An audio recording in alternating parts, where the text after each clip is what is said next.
Hello students, so continue our chapter number 4 membership and let's move to our new questions. Termination of membership. ये आपको 3 या 4 mark में question आ सकता है। इस चैप्टर में सिर्फ और सिर्फ 3 या 4 क्वेश्चन है, उसमें से 2 कंपलसरी आएंगे, तो आपको सारे क्वेश्चंस करने हैं। बहुत ही इजी है ये क्वेश्चन जो है वो, ये वाली 2020 में ये 4 मार्क में क्वेश्चन आया था, तो ये लर्न कर लेना। उसमें सिर्फ आपको पॉइंट्स याद रखने हैं। By transfer of shares, transmission of shares, by forfeiture of shares, exercise of lien on shares, redemption, making share allotment, liquidation of company and merger of companies। तो ये 8 पॉइंट्स याद रखने हैं। 3 या 4 मार्क में आए तो 5 या 6 पॉइंट्स लिख दोगे चलेगा, लेकिन बड़ा बड़ा एक्सप्लेन करना है आपको। ओके, चलो अब स्टार्ट करते हैं हमारा questions. Termination of membership first है by transfer of shares. When a member sells all the shares to other person, membership is deleted from the register of member। यानी जब अपने शेयर आप किसी के नेम पर ट्रांसफर कर देते हो तो उस टाइम पे क्या होगा, आपके जो सारे राइट्स है वो चले जाएंगे और आपका नेम रजिस्टर में से कैंसिल हो जाएगा। जैसे कि आप एस्पायर में से निकल के दूसरी स्कूल में जा रहे हो तो फिर आपका नेम एस्पायर का रजिस्टर है उसमें से निकल जाएगा, और आप दूसरे स्कूल में जा रहे हो वहाँ पे जो रजिस्टर बनेगा उसमें आपका नेम आ जाएगा। सेम ऐसा कंपनी में भी होगा कि ट्रांसफ़र होने के बाद आपका नेम निकल जाता है एंड जो नया मेंबर है उसका नेम आ जाता है। ओके, तो ये था हमारा first point, by transfer of shares. चलो then, by transmission of shares, a member died insolvent और डिक्लेयर्ड ऑफ अनसाउंड माइंड। यानी मेंबर जो है वो मर जाता है, कोर्ट ने उसे बोल दिया कि एबल नहीं है, और या फिर वो पागल बन जाता है। Then shares are transferred to the legal representative. तो उसके बाद जो शेयर्स है उसके नेम पर वो ट्रांसफर हो जाएगा उसके वारसदार के ऊपर। और अगर कोई वारसदार नहीं है, कोई वाइफ नहीं है, कोई हस्बैंड नहीं, कोई बच्चा नहीं, कोई आगे है ही नहीं, तो वो क्या करेगा, कोर्ट होगी, वो कोर्ट नया रिप्रेजेंटेटिव चुनेगी और उसके नेम पर सारे शेयर्स हो जाएंगे। The name of the original member, यानी जो मर गया है उस मेंबर का नेम रजिस्टर में से निकल जाएगा और जो नया मेंबर आएगा उसका नेम एंटर हो जाएगा। Clear. Third, by forfeiture of shares. When a shareholder is not paid the calls, his shares are forfeited after following legal procedure।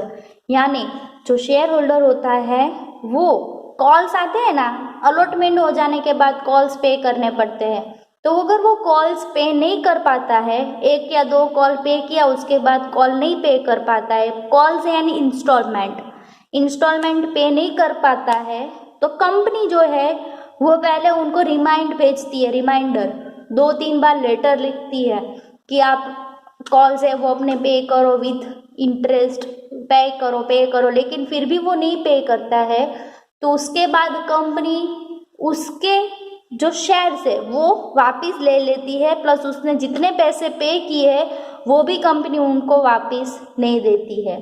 Clear. तो उसको हम क्या बोलेंगे, forfeiture। जैसे कि आप लोगों ने होम लोन ले हो और आप लोन पे नहीं करते हो, तो उसके बाद क्या होता है कि आपका जो होम होता है वो बैंक वाले सील कर देते हैं। आपको ये पता ही होगा बात कि वो आपका घर सील हो जाता है, और सील हो जाने के बाद आप वहाँ पे नहीं रह सकते हो, आप उस हाउस को सेल भी नहीं कर सकते हो। जब आप सारी लोन कंप्लीट कर देंगे उसके बाद ही आपका जो होम है वो अनसील होगा। क्लियर। तो ऐसा ही कंपनी में भी होगा कि आप पे नहीं कर सकते हो तो कंपनी जो है आपके शेयर forfeit कर लेगी। On forfeiture of shares his name is removed from the register of members and membership comes to an end. यानी forfeiture होने के बाद आपका नेम रजिस्टर में से कैंसिल हो जाएगा एंड आपकी जो मेंबरशिप है वो भी छीन जाएगी, यानी आपके पास जो राइट्स थे वो अब आपके पास नहीं रहेंगे। क्लियर। तो ये था हमारा थर्ड पॉइंट।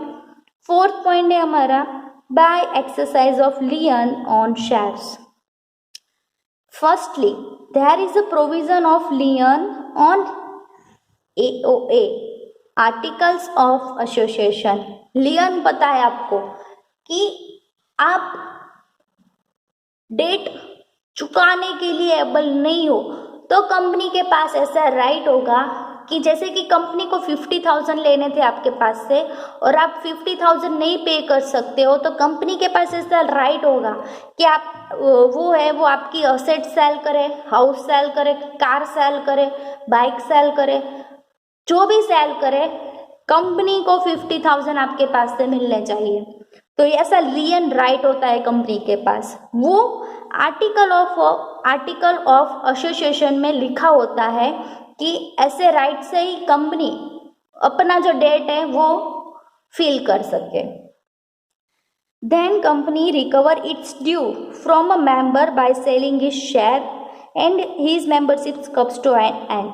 यानी कंपनी का डेट होगा, वो जो पर्सन होगा उसने 50,000 लिए थे कंपनी के पास से, लेकिन वो 50 नहीं पे कर सकता है, तो कंपनी क्या करेगी, उसके जो भी शेयर है वो सेल कर देगी और जो अपने 50,000 है वो रिकवर कर देगी। और उसके जब शेयर सेल हो जाएंगे तो उसके साथ उसकी जो मेंबरशिप है वो भी क्या हो जाएगी, कट हो जाएगी, एंड हो जाएगी। क्लियर? चलो 5th पॉइंट हमारा, by redemption of redeemable preference share. When a time period is complete, the amount of preference share has to return। यानी आपने शेयर परचेस किए थे, प्रेफरेंस शेयर परचेस किए थे 10 ईयर के लिए, तो जब 10 ईयर आपके कंप्लीट हो जाएंगे, आपके प्रेफरेंस शेयर की जितनी भी अमाउंट है वो आपको क्या हो जाएगी, return. As a result the membership of preference share holder came to an end. यानी आपको जब अमाउंट रिटर्न हो जाएगी तो आपकी मेंबरशिप है वो वहीं पे ही एंड हो जाएगी। क्लियर? आपके जो राइट्स थे वो वहीं पे ही खत्म हो जाएंगे, क्योंकि आपको अब सारे पैसे रिटर्न हो गए, आपको सारे पैसे वापस मिल गए हैं और आपकी जो मेंबरशिप है वो भी अब खत्म हो चुकी है।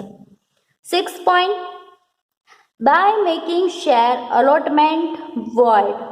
When share allotment is void यानी irregular, then shareholder cancelled his share allotment। यानी कभी ऐसी कंपनी होती है जो वेल नोन नहीं होती है या फिर फ्रॉड होती है, तो अभी तक पब्लिक को वो बात का पता नहीं है, लेकिन जब आपने शेयर परचेस किया तो आपको कुछ डाउट होने लगे कि ये जो शेयर परचेस किया है वो वाली कंपनी शायद इलीगल हो सकती है या फिर वो इलीगल प्रोसेस कर रही है। तो ऐसा आपको डाउट हो रहा है तो आप क्या करोगे, उस टाइम अपना मेंबरशिप है वो कैंसिल करवा दोगे। तो as a result each membership comes an end. यानी आपने अपनी मेंबरशिप कैंसिल करवाई, अपने जो शेयर थे वो आपने क्या कर दिया, किसी को सेल कर दिया या फिर आपने वहीं पे कैंसिल करवा दिया कि हमको अब ज़्यादा दिन तक आपके कंपनी में as a owner share holder बन के नहीं रहना है, यानी आपने कैंसिल करवा दिया तो आपकी मेंबरशिप भी वहीं पे ही खत्म हो जाएगी। Okay. 7th point, by liquidation of company. यानी जब कंपनी ही खुद का विसर्जन कर रही हो, खुद ही बंद हो रही हो, तब when a company winds up its business, membership automatically come to an end।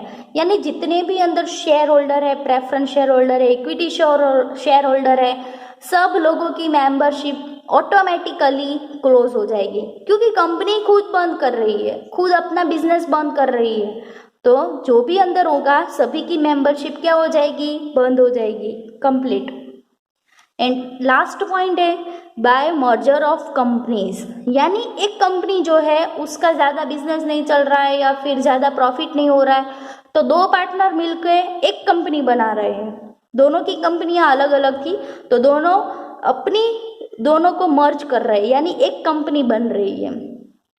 When a company merge into other company, the member lose their existence but they acquire membership to the new company।